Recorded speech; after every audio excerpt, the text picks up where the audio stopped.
Are you dreaming about owning land but worried you can't afford the payments? Today I'm going to cover the top questions about USDA loans, as well as my latest 1-acre lot in Northampton County, North Carolina that you can buy with owner financing. So here's the schedule for today. First, I'll go over one of our latest 1-acre properties in North Carolina. And then this is part 2. Following from yesterday's live stream, I'm going to go a little more into more detail about USDA loans. I structured it as a series of all the top questions that I came up with that I thought someone who might be looking to use a USDA loan would be asking, with answers to all of those questions. And then for anyone who joins today live, we'll do a Q&A session. All right. So, all right, just did a check on the audio. It's all good. Okay, so briefly to start, my name is Erica. My company is Acreage Capital. I buy and sell vacant land. Our website is goakchacapital.com. And if you want to see all of our listings, you can click Buy Land at the top of our main listing page, where you'll see a map, an interactive map with all of our properties. We do buy and sell land across the United States. I'll also note that we often have discount codes at the top. They last for only 24 hours, but if you hold a property or buy it, you can apply that code if you buy today. And today the code is for Georgia or Oregon. That's $200 off. Now, if you want to learn more about a particular property, just click on a pin or scroll down to our table where you will see a little bit of information on all of our lots and links to those main listing pages. You'll see that some of the properties have an on hold status, and that is because for all of the properties that we are selling for sale by owner, and just as a note, because this was a question in one of the comments, any property that you see here that says available and doesn't say listed with a realtor, we are selling for sale by owner. That is, we are the owner of the property. We are selling it without a realtor. That means we do offer owner financing, and you can hold the property. While you do your due diligence. All you have to do is click on the property's main listing page and then click Buy or Hold. And you have the option to check out right away or hold the property for up to 8 days so you can do more research. And I had another question about owner financing from yesterday. So a lot of our properties, we do offer $1 down. But in general, again, if it is for sale by owner, so it's not listed with the realtor, owner financing is available. But we do like to tailor our terms to you to make sure that the down payment and the monthly payments are affordable. So we're flexible on those. Just reach out to us and we can discuss a plan that'll work for you. I will note, though, that the interest rate is going to vary depending on the down payment that you can make. But another important note is we don't care about the credit score. So your credit score does not matter with owner financing. Okay, so, and good to see you again, Zaphael. Wow, you've joined like every one of these live streams. Thank you so much. I really appreciate it. My partner has a good suggestion that in general, it'll be helpful to cover previous live stream comments. So yes, that's a good point. We can do that. But today, like I said, right after I cover this particular property, I'm going to go into even more detail on USDA loans. There were some comments on USDA loans. So what I did is I created a full list of all the questions that I could think of with some answers to them.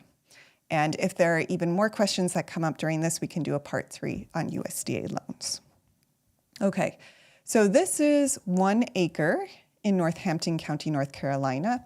As with almost all of our properties, I shouldn't say every single property, but most of our properties, this is a rural lot.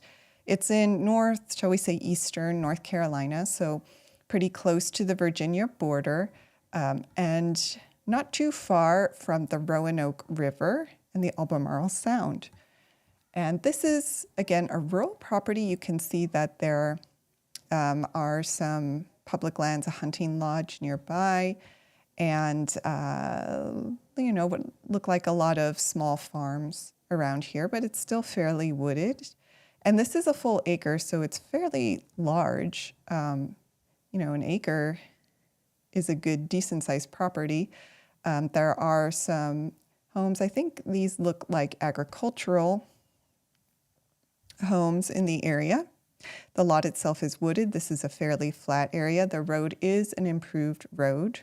And because this is a rural lot, it does have very flexible zoning and no HOA. So it's agricultural residential. That means homes, I believe mobile, I'd have to check on mobile homes, and agricultural uses are all allowed. And one thing I was doing a little bit of research on the area here. One thing, I like land because you can learn a lot about history and like how people used to live off of the land in the past. So I was doing some research on the area, and like I said, we're very close to the Roanoke River. And one thing I was wondering about is how people, before we had all of our modern materials, lived off of the river and fished. And it turns out that on the Roanoke River, you can still find remnants of some of the old fishing structures that the native peoples put in place to help them live off of the land.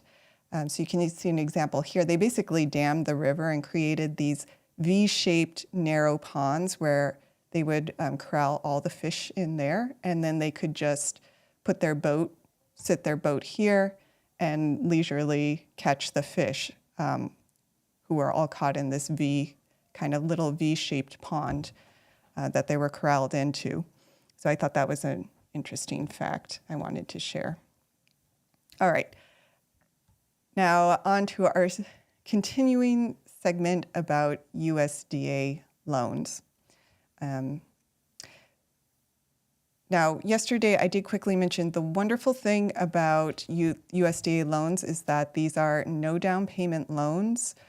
They also cover a certain amount of closing costs. So in many cases, if you are eligible for USDA loan, you can, and let me open the fact sheet, you can purchase a property for as little as $2,000 upfront. And the main loan program that they have is the Single Family Housing Guaranteed Loan Program. And credit scores, that is in the list of questions. So I'm just going to go down these. I prepared a bunch of questions with their answers. So I'm going to go down all of them, and then I'll check the comments to see if any of the questions were not covered.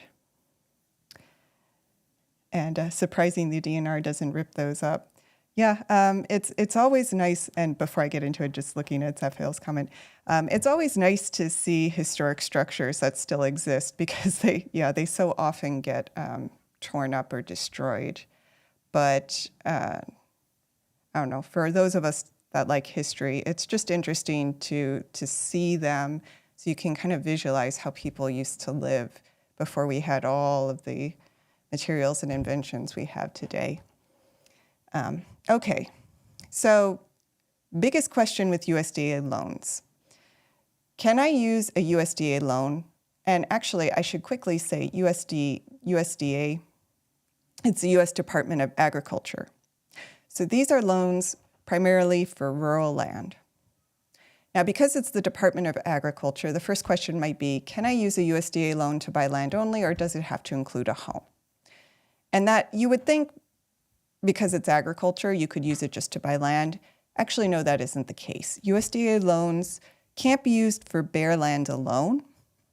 The property must have a livable home at closing, or you could get a construction to permanent loan. So that would cover the cost of raw land with the assumption that you are going to go ahead and build a single family home on the property. And there is a timeline to when you have to start construction. I'll cover that in a second. So second question, can I use a USDA loan to buy land and build a home on it? And then yes, that is, you can. Again, through their construction to permanent loan program, which covers the land purchase, so the cost of the land. It also covers things like site prep as well as the cost of construction. And it is all one package. So the nice thing about a construction to permanent loan is you get one loan. It covers the cost of the land purchase, the construction, and then when the construction's done, it rolls over into what is essentially like a traditional mortgage, and you only have to pay closing costs once. That's a really nice feature because often when you're doing construction, you have to take out two loans, a loan for the construction itself, and then when the construction's done, you'll have to take out a second loan for the regular mortgage, and you'll have to pay closing costs twice. Does the property have to be in a certain location to qualify? Yes. Now, again, because this is the Department of Agriculture, it's for rural land. And I showed this in the live stream yesterday, but they do have a site that lets you check whether the land's eligible. But you can pull up the map, see these dark layers, those are ineligible areas. So it's pretty much all the major cities. But you can look up a particular address. So let's look up the address of one of our properties to see if it's eligible. And it'll tell you here very clearly whether the land is eligible or not, and this one is. So that's nice. Another important question, do you have to be a first-time home buyer? No, you don't. That's another nice thing about USDA loans, but you can't currently own another suitable home at the time of closing. So you could have previously owned a home, but you can't at the time that you take out the loan. And Zaphael is a good point. Definitely check their website because a lot of land you might not think is rural might be. And that's a really good point because the definition of rural under USDA rules are towns with populations under 35,000. So there could very well, and I should also note that like suburban fringe areas qualify if it's technically a separate town from the main city it's near. So there are certain like town lots and even suburban lots that may very well qualify for a USDA loan. Now, another big question when we're talking about rural land is how much land can I buy with a USDA loan? So there's no strict acreage cap, but the land's value can't be significantly greater than the home value because it's primarily a loan for single-family homes. So there's a little bit of wiggle room here. One thing I had read is that kind of less than 5 acres, you're generally okay. Over that, they might start to question it. But they'll look at it on a case-by-case basis and look at the value of the land itself versus the value of the home or the future home. And this whole segment got started with the question, can I use a USDA loan to create a homestead? So the question would be, can I have livestock gardens or small farming operations on my land? And the answer is yes, as long as it's primarily for personal use. So like small-scale livestock, small-scale gardening, kind of home gardens are fine. But if you're looking to start a commercial farm, like you're actually farming in the traditional sense, this would not be the right loan product for you, although the USDA does have other products for commercial farming. And what types of homes are allowed? Another nice thing about USDA loans, they're pretty flexible on the home type. So you can have this traditional stick-built home, but also modular and mobile homes. And the mobile home piece is really important because that makes this a great affordable housing product because mobile homes, of course, are very affordable. So one way to afford a home would be to buy land and try and get a USDA loan to put a mobile home on that land. A mobile home does need to be new and on a permanent foundation, and it must meet HUD guidelines. So those are some important caveats there. Does the home need to be, and that leads into, does the home need to be on a permanent foundation? Yes, it does. That's a strict requirement. So unfortunately, no tiny homes on wheels, no trailers, things like that. Can the property have barns, sheds, or other outbuildings? Yes, as long as they are considered typical for a residential property and not primarily for commercial farming. All right, loan and financial requirements. This is going to get into the question about credit scores. But what credit score do I need to qualify? So there's not an official minimum. Another nice thing about USDA loans, or the guaranteed loan program. Now, I mentioned this yesterday, but I'm talking specifically about the guaranteed loan program today. This is a program that's backed by the US government. So to actually go and apply for the loan, you would have to go to a regular bank or any qualified lender. And each lender is going to have slightly different requirements that they layer on to the government's base requirements. Most lenders, according to my research, will require a credit score of around 620 to 640. But again, that's going to vary. So you would want to, as with any loan you're getting from a regular, private bank, you want to shop around and see who gives you the best rates. And who has the most flexible requirements. But the government itself does not require an official minimum. Of course, a lower score is going to require stronger, as they say, compensating factors. Income limits. I covered this yesterday as well, but it's important to note that there is an income cap for USDA loans. And it is 115% of median household income in the area. It's kind of a technical mouthful, but they have a nice chart, fairly easy to read, that I showed yesterday, that you can look up to see whether with your household income you will qualify. And it's based on the metro area, so you'd go to a particular state and then pick a county. And then you can actually just put in all of your information and see if you would qualify or not. So you'd put in the number of people in the household. This is getting at whoever is a dependent. They do have some discounts for people who are 62 or older or disabled, things like that. So you can put in all your information and see if you qualify or not.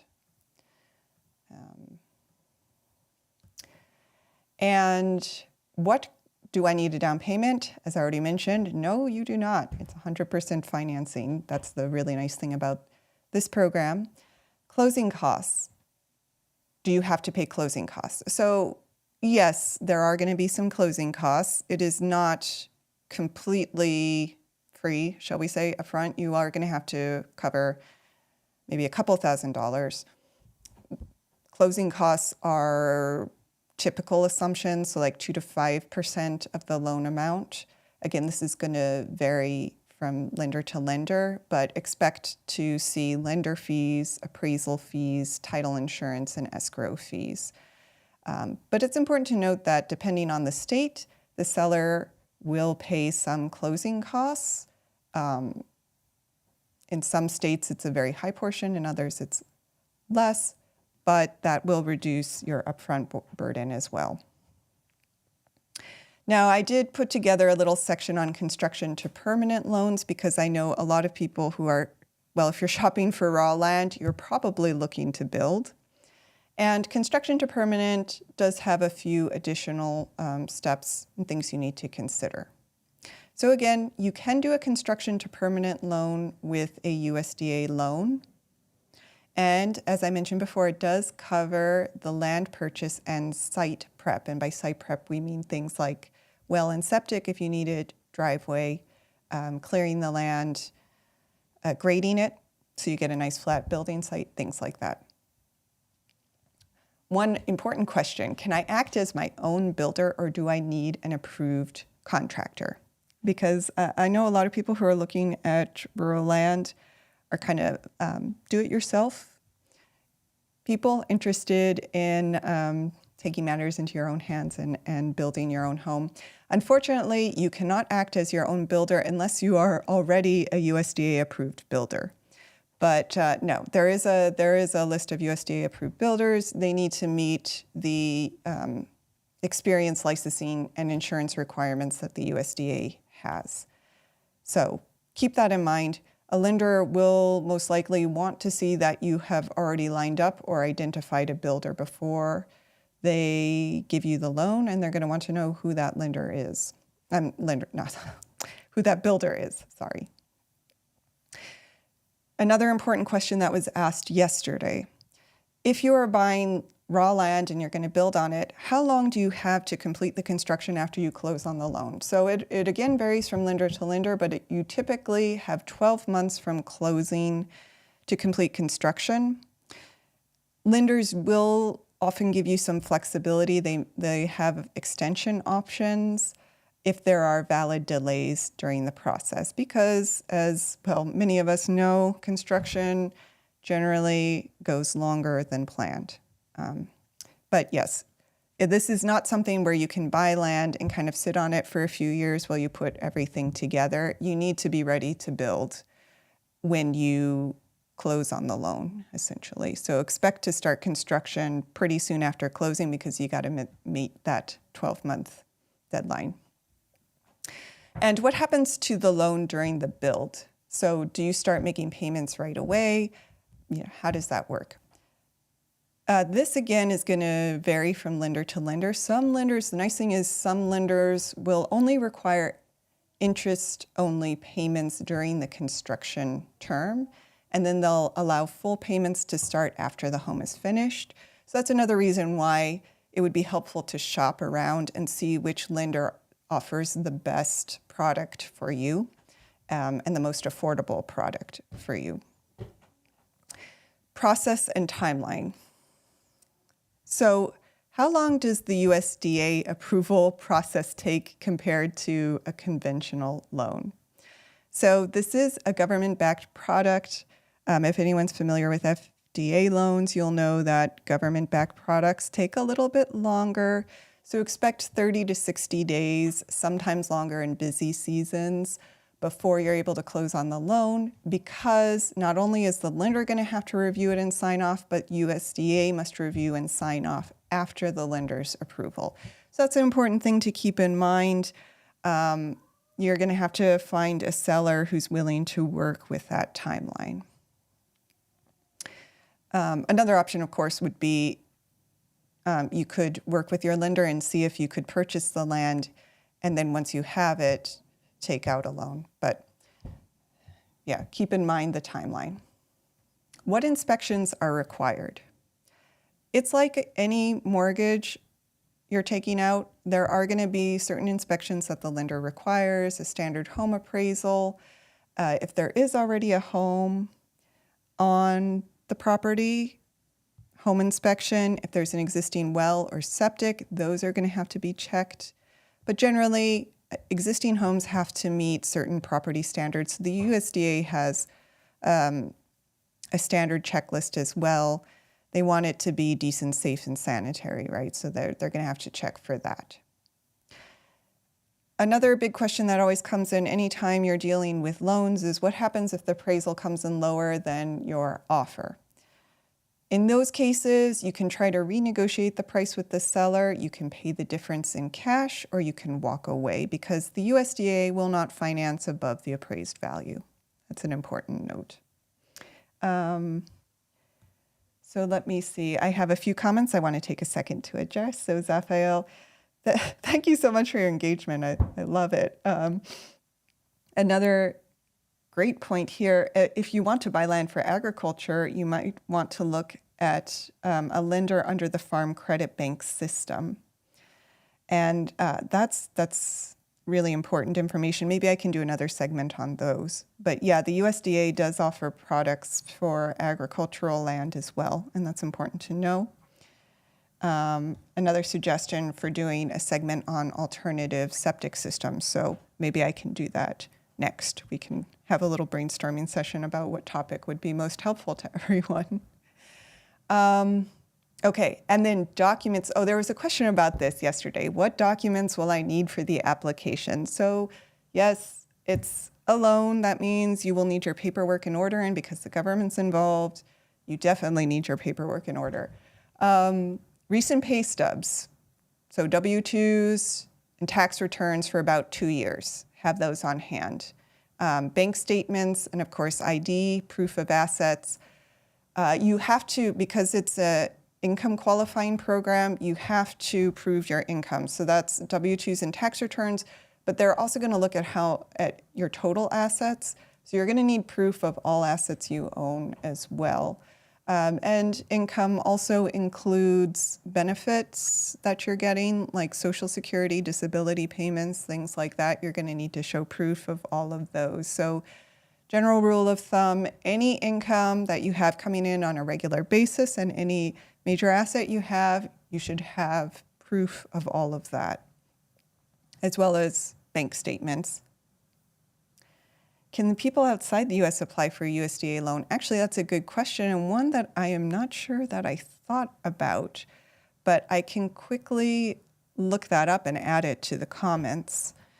I am not sure if you can apply outside of the U.S. I don't believe you have to be a U.S. citizen, but you do need to, an important point here is that you do need to live on the property that you're purchasing. So that's going to disqualify most people outside of the U.S.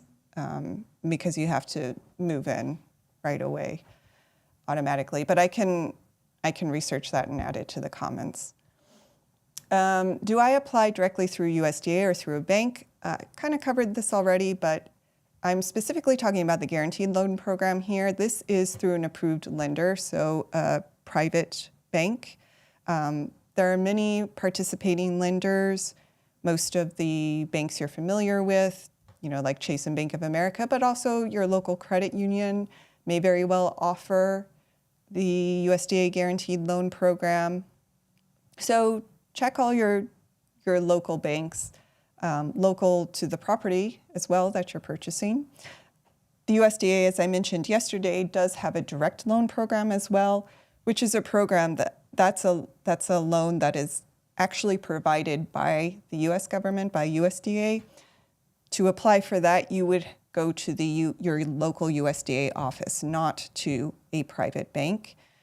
And that does have lower income requirements, so you would have to be considered low or very low income in order to qualify for that. And a few final additional rules here. So this particular program is for primary residents. That means you cannot rent out your property. You can't even rent out part of your property, according to my research. But you might want to clarify that with your lender. But yeah, this is not an Airbnb opportunity, essentially. Another question, can I run a business from my homestead or home? So a small home-based business is generally considered fine as long as the property's primary use remains residential. So like if you're a work from home type, that's probably fine.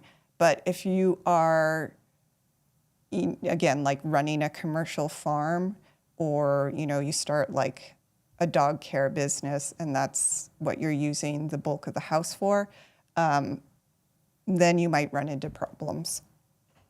So again, generally no income producing activities or large income producing activities on the property itself, but like if you're work from home, that's fine. And another question, and Zafael has another, I love how you're providing all this great information. Okay. As announced on March 18th, the Single Family Housing Guaranteed Loan Program terminated the temporary authority that allowed some non-U.S. citizens to be eligible. Oh, I wasn't aware of that. I knew. So yeah, it looks like as of this year, it sounds like you might have to be a citizen to apply, but I can do a little more research on that. Yeah, that's the other thing, is that rules do sometimes change. So it's always important to look at what the latest guidelines are whenever you're applying for a program like this. All right, and the two last questions that might be important. So can you have more than one dwelling unit on the land? Generally, no. Again, this is a program that is for primary residents. So unless the second dwelling is for an immediate family member and is part of the same loan package, you cannot create a second dwelling on the land. It's also important to note that in many counties, zoning wouldn't allow a second dwelling anyway, but that's a separate issue. And then finally, what happens if you move out before the loan is paid off? So this is an important point. If the property is no longer your primary residence, you may be in violation of the loan terms, and lenders can require payoff or refinancing. So that's an important thing to understand. If you're moving, then it would work like you kind of typically work it out with when you have a mortgage that isn't paid off yet. You use the proceeds to pay off the mortgage.